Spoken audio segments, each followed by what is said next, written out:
warning remains in effect for the northwest Oregon and Washington coast. Hurricane Sandy.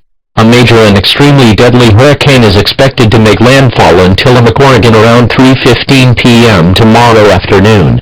This superstorm is expected to be a Category 5 hurricane with winds up to 300 miles per hour.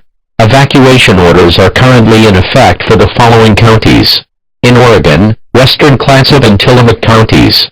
In Washington, western Clallam, Clark, Cowlitz, Grays Harbor, Jefferson, Pacific, and Wahkiakum counties.